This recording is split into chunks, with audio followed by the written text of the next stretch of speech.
രമേശ് ചെന്നിത്തല വളരെ പ്രഗത്ഭനായ ഒരു നേതാവാണെന്ന് നമുക്കെല്ലാവർക്കും അറിയാം. അദ്ദേഹത്തിൻ്റെ കഴിവിലും മികവിലും നമുക്കാർക്കും സംശയവുമില്ല.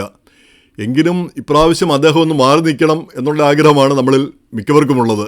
അതിൻ്റെ കാരണങ്ങൾ ഞാൻ വഴിയേ പറയാം. ഇപ്പോൾ രമേശിനെ പറ്റി പറയുമ്പോൾ ഞാൻ ഓർക്കുന്നുണ്ട്, അദ്ദേഹം ഹിന്ദിയിൽ പോയി പാർലമെൻറ്റിലും മറ്റും സംസാരിക്കുന്നത് മറ്റുള്ളവരെ അതിശയത്തോടുകൂടി നോക്കി നിന്നിട്ടുണ്ട്. അതുപോലെ തന്നെ ഇവിടെ ഫോമായുടെ നേതൃത്വത്തിലാണെന്ന് തോന്നുന്നു, ചിക്കാഗോയിൽ വെച്ച് ജോർജ് എബ്രാഹിമിൻ്റെ നേതൃത്വത്തിൽ ഒരു 10-15 വർഷം മുമ്പ് ഒരു സമ്മേളനം നടത്തിയുണ്ട്, ഒരു ടെക് സമ്മേളനം, അങ്ങനത്തെ ഒരു സമ്മേളനം. അതിൽ രമേശ് ചെന്നിത്തല വന്നു. അദ്ദേഹം ഇംഗ്ലീഷിൽ പ്രസംഗിച്ച് കേട്ട് അതിശയിച്ചു പോയി. മലയാളത്തിൽ മാത്രം സംസാരിക്കുന്ന, കേരളത്തിൽ മാത്രം ജീവിക്കുന്ന ഒരാൾ ഇത്രയും നല്ല ഇംഗ്ലീഷ് സംസാരിക്കുന്നല്ലോ എന്ന് അതിശയിച്ചും ആശ്ചര്യപ്പെട്ടു പോവുകയും ചെയ്തു. അദ്ദേഹത്തെ ആദ്യമായിട്ട് കാണുന്നത് KSU പ്രസിഡൻ്റായിരിക്കുമ്പോൾ, അന്ന് ഞാൻ മനോരമയിൽ ജോലി ചെയ്യുകയാണ്, അന്ന് 84-ലോ 83-ലോ ആണ്. അപ്പോൾ അദ്ദേഹം വന്നത് കോഴിക്കോട് കാലിക്കറ്റ് യൂണിവേഴ്സിറ്റി യൂണിയനിൽ ഈ SFIക്ക് വലിയ മുൻതൂക്കമെന്ന് പറഞ്ഞാണ് മനോരമ വാർത്ത കൊടുത്തത്. അതങ്ങനെയല്ല, മനോരമ ഇങ്ങനെയൊക്കെ ചെയ്യാമോ എന്നുള്ള രീതിയിലൊരു പരിഭവം കൂടിയാണ് അദ്ദേഹം അന്ന് പറഞ്ഞത്. പിന്നെ കിട്ടിയ വിവരം അനുസരിച്ചും കിട്ടിയതനുസരിച്ചും അങ്ങനെ കള്ളത്തരം പറയുന്ന ഒരു പരിപാടിയും മനോരമയ്ക്ക് ഇല്ലല്ലോ. അങ്ങനെ എല്ലാ സത്യവും പറയാറില്ല എന്നുള്ളത് മറ്റൊരു കാര്യം. അപ്പോൾ അങ്ങനെയാണ് അദ്ദേഹത്തെ ആദ്യമായിട്ട് കാണുന്നത്. അദ്ദേഹം ചെറിയ പയ്യനാണ്. പിന്നീട് അദ്ദേഹം മന്ത്രിയായി, 28-ാമത്തെ വയസ്സിൽ മന്ത്രിയായി. പിന്നെ പാർലമെൻറ്റിലേക്കും നിയമസഭയിലേക്കും മത്സരിക്കുകയും മന്ത്രിയാവുകയും ഇങ്ങനെ പലവട്ടം. ഒടുവിൽ പ്രതിപക്ഷ നേതാവായിട്ട് 2001-ലെ 2021-ലെ ഇലക്ഷനിൽ ജയിക്കുകയും മുഖ്യമന്ത്രിയാകുകയും ചെയ്യുമെന്ന് നമ്മൾ വിചാരിച്ചിരുന്നതാണ്. പക്ഷേ നിർഭാഗ്യവശാൽ പിണറായി വിജയൻ നമ്മുടെ കിറ്റ് കൊടുത്ത് ആണ് എന്ന് പറയുന്നു. പിണറായി വിജയൻ വീണ്ടും തിരിച്ചു വന്നു. അപ്പം രമേശ് ചെന്നിത്തലയുടെ ആ ചാൻസ് അങ്ങ് പോയി. ഒരു ചാൻസ് കിട്ടാനുള്ള ഒരു ചാൻസ് അങ്ങ് നഷ്ടപ്പെട്ടു.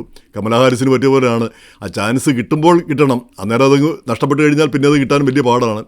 അപ്പോൾ എന്ന് പറഞ്ഞ പോലെ ആ ചാൻസ് അങ്ങ് പോയി. പ്രതിപക്ഷ നേതൃസ്ഥാനം ഈ VD സതീശനെ ഏൽപ്പിക്കുകയും ചെയ്തു. VD സതീശനാകട്ടെ ആ പ്രതിപക്ഷ നേതാവെന്ന നിലയിൽ ശക്തമായിട്ട് തിളങ്ങി. അത് വേണ്ട വിധത്തിൽ അത് ഉപയോഗിക്കുകയും ശരിക്കൊരു പ്രതിപക്ഷ നേതാവ് എങ്ങനെയാണോ വേണ്ടത്, ഈ കേരളത്തിലെ മാർക്സിസ്റ്റ് പാർട്ടിയുടെ കുത്തഴിഞ്ഞ രീതിയും അധികാരപ്രമത്തതയും ഒക്കെ എടുത്തുകാട്ടി അങ്ങോളം ഇങ്ങോളം ജനങ്ങളുടെ ഇടയിൽ കൂടെ പ്രവർത്തിച്ച് അദ്ദേഹം സുസമ്മതനായി മാറുകയും ചെയ്തു. അപ്പോൾ ആ ഒരു സുസമ്മത പദവി ചെന്നിത്തലയ്ക്ക് നേടാനായോ എന്ന് എനിക്ക് അറിഞ്ഞുകൂടാ. അദ്ദേഹത്തെപ്പറ്റി എനിക്ക് യാതൊരു അഭിപ്രായ വ്യത്യാസവുമില്ല. അദ്ദേഹത്തിൻ്റെ കഴിവിനെ പറ്റിയും ഒരു സന്ദേഹവുമില്ല. പക്ഷേ അദ്ദേഹം ഇതിനിടയ്ക്ക് അദ്ദേഹം മുഖ്യമന്ത്രിയാകാൻ പറയുന്ന യോഗ്യതകളെപ്പറ്റി അത് ഞാൻ കഴിഞ്ഞ ദിവസം 2-3 പോസ്റ്റുകൾ വായിക്കുകയുണ്ടായി. ഒന്ന് ഈ ജെറി പൂവക്കാല എഴുതിയത്. അദ്ദേഹം പറയുന്നത് ഈ സൈക്കിൾ ചവിട്ടി പോയാണ് KSU വളർത്തുകയും പാർട്ടി വളർത്തുകയും ഒക്കെ ചെയ്തിരുന്നതെന്ന്. അപ്പോൾ അതിനുള്ള പ്രതിഫലമല്ല ഇദ്ദേഹത്തിന് കിട്ടിക്കൊണ്ടാണ് ഇരുന്നത്. MLA ആവുകയും മന്ത്രിയാവുകയും പാർലമെൻറ്റ് അംഗമാവുകയും KPCC പ്രസിഡൻ്റ് ആവുകയും പ്രതിപക്ഷ നേതാവുകയും ഇങ്ങനെ ഓരോന്നും കിട്ടിക്കൊണ്ടാണ് ഇരിക്കുന്നത്. അപ്പോൾ മുഖ്യമന്ത്രി പദം ഒഴിച്ച് ബാക്കി എല്ലാം കിട്ടിയിട്ടുണ്ട്. അങ്ങനെയുള്ളൊരു നേതാവാണത്. അപ്പോൾ എല്ലാം ഈ ത്യാഗങ്ങളൊക്കെ സഹിച്ചിട്ടുണ്ടെങ്കിൽ അതനുസരിച്ചുള്ള പ്രതിഫലവും കിട്ടിയിട്ടുണ്ട്. ഇനി ത്യാഗങ്ങളൊക്കെ അനുഭവിച്ചു എന്ന് പറഞ്ഞ് ഒരു പ്രതിഫലം ചോദിക്കാവുന്ന ഒരു കാര്യമാണോ രാഷ്ട്രീയ പ്രവർത്തനം? അതും ചിന്തിക്കേണ്ട ഒരു കാര്യമാണ്. ഇതിൽ ഈ രാഷ്ട്രീയപരമായിട്ട് ചിന്തിച്ച് നോക്കിയാൽ ഇപ്പോൾ തന്നെ ഈ ഹൈക്കമാൻഡാണ് തീരുമാനിക്കുന്നതെന്ന് പറയുന്നു മുഖ്യമന്ത്രി പദം. അതിപ്പോൾ തന്നെ രമേശിന് അനുകൂലമായിട്ട് തീരുമാനങ്ങൾ വരുന്നു എന്നുള്ള രീതിയിലാണ് സൂചനകൾ പലപ്പോഴും പലതും വന്നുകൊണ്ടിരിക്കുന്നത്. മുന്തിയ നേതാക്കളൊക്കെ പലരും പറഞ്ഞുകൊണ്ടിരിക്കുന്നത്. അതിൻ്റെ ഇടയ്ക്ക് അദ്ദേഹത്തിൻ്റെ പേരിൽ ഒരു ഫുൾ പേജ് ഇംഗ്ലീഷ് പത്രത്തിൽ പരസ്യം വന്നു, ഇങ്ങനെ അദ്ദേഹത്തിൻ്റെ നേട്ടങ്ങളും കാര്യങ്ങളും എല്ലാം പറഞ്ഞുകൊണ്ട്. അതിൻ്റെ ഒരു ആവശ്യമില്ല. അദ്ദേഹത്തിൻ്റെ എല്ലാ കാര്യങ്ങളും സുതാര്യമാണ്, എല്ലാവർക്കും അറിയാവുന്ന കാര്യങ്ങളാണ്. അതിനെപ്പറ്റിയൊന്നും നമുക്ക് സന്ദേഹവുമില്ലതാനും.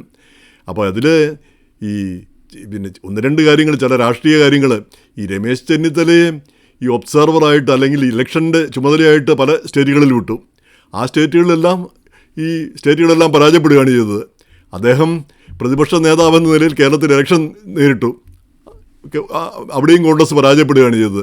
ഹരിപ്പാട് അദ്ദേഹം വിജയിക്കുന്നുണ്ടെന്നുള്ളത് മാത്രമാണ് ഒരു ആശ്വാസമുള്ള ഒരു കാര്യം. അപ്പോൾ അങ്ങനെ ഒരു വിന്നറല്ല അദ്ദേഹം. അപ്പം വിന്നറിനാണ് എപ്പോഴും ചാൻസ് കിട്ടുന്നത്. രണ്ടാമത്തെ കാര്യം, നമ്മൾ രാഷ്ട്രീയമായിട്ടൊന്ന് ചിന്തിക്കുമ്പോൾ ഈ പഴയൊരു നേതാവ് കമൽനാഥിനെ കൊണ്ടുവന്ന് മധ്യപ്രദേശിലാക്കി. പകരം ജ്യോതിരാദിത്യ സിന്ധ്യയെ തഴഞ്ഞു. എന്ത് സംഭവിച്ചു?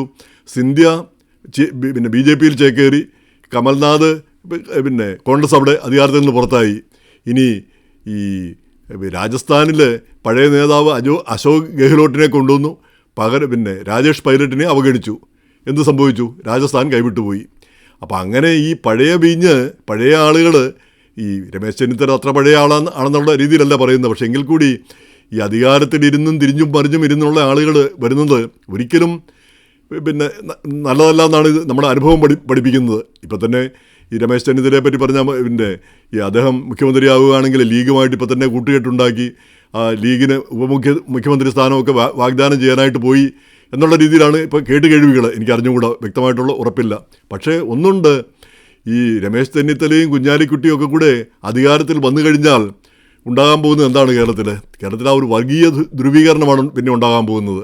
ഈ പിന്നെ ഈ ലീഗിൻ്റെ നിലപാടിനനുസരിച്ച് കാര്യങ്ങൾ മുന്നോട്ട് പോകും. അപ്പോൾ അതനുസരിച്ച് കേരളത്തിൽ ആ വർഗീയമായ ചിന്താഗതികൾ ശക്തിപ്പെടുകയും ചെയ്യും. അപ്പോൾ അതെല്ലാം ഒഴിവാകുന്ന ഒരു സ്ഥിതിയാണ് നമുക്ക് വേണ്ടതെന്ന് തോന്നുന്നു. അപ്പോൾ നമുക്കൊരു പുതിയ നേതാവ് വരട്ടെ.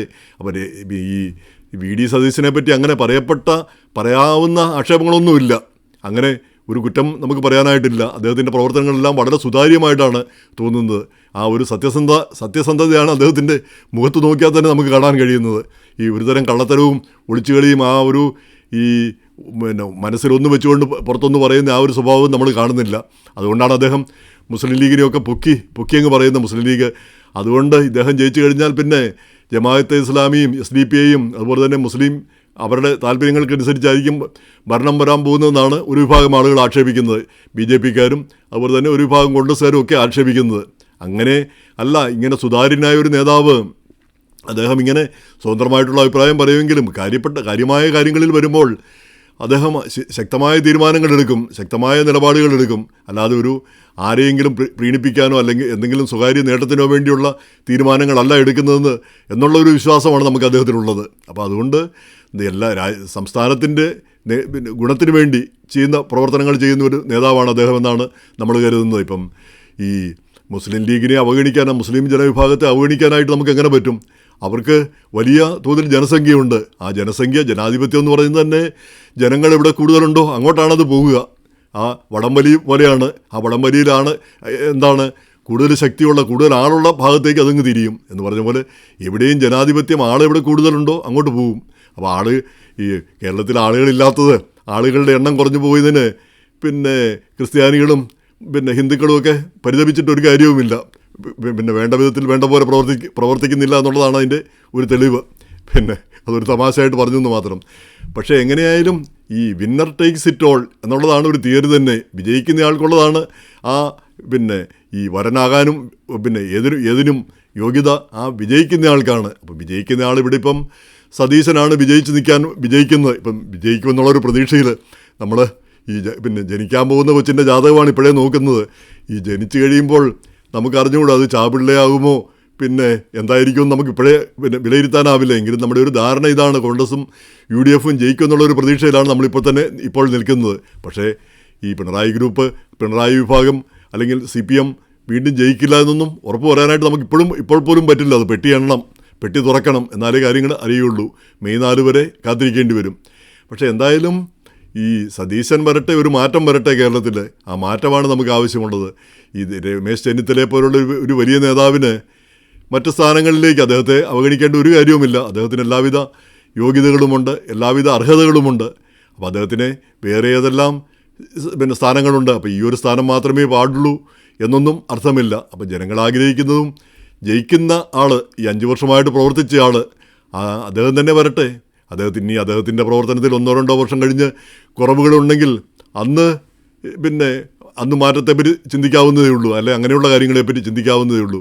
എങ്ങനെ വന്നാലും ഈ പുതിയ വീഞ്ഞ് പിന്നെ ഈ പഴയ കുപ്പിയിൽ പഴയ ആ ഒരു സംവിധാനം വേണ്ട. നമുക്കൊരു പുതിയ മുഖമാണ് കേരളത്തിൻ്റെ മുഖ്യമന്ത്രി ആവേണ്ടത്. ഊർജ്ജസ്വലനായ ഒരു വ്യക്തി തന്നെ. തീർച്ചയായിട്ടും സതീശനാണ് അതിന് എന്തുകൊണ്ടും അർഹനെന്ന് നിഷ്പക്ഷമായിട്ട് ചിന്തിക്കുന്ന എല്ലാവർക്കും തോന്നും. ഇപ്പോൾ എനിക്കാണെങ്കിൽ സതീശനെ നേരിട്ട് കണ്ട ഒരു പരിചയം പോലുമില്ല. എങ്കിലും അദ്ദേഹത്തിൻ്റെ പ്രവർത്തനവും അദ്ദേഹത്തിൻ്റെ ആ സംസാര രീതിയും എല്ലാത്തിലും നിന്ന് ഞാൻ മനസ്സിലാക്കുന്നതാണ് ഇതെല്ലാം. അതുകൊണ്ട് നമ്മളിവിടെ ഈ മലയാളി ഇവിടെ ഒരു ഒപ്പീനിയൻ പോൾ നടത്തുകയുണ്ടായി. പിന്നെ ആരെയാണ് അടുത്ത മുഖ്യമന്ത്രിയായിട്ട് വേണ്ടതെന്ന്. ആ ഒപ്പീനിയൻ ബോർഡിലും സതീശൻ അനുകൂലമായിട്ടാണ് ഇവിടുത്തെ ജനങ്ങൾ വിധി എഴുതിയത്. ധാരാളം പേര് അതിൽ പങ്കെടുത്തു. അവരെല്ലാം താല്പര്യം കാട്ടിയത് സതീശൻ മുഖ്യമന്ത്രിയാവണം എന്നാണ്. അപ്പോൾ അത് ജനങ്ങളുടെ അഭിലാഷം അതാണെങ്കിൽ അതങ്ങനെ തന്നെ വരട്ടെ.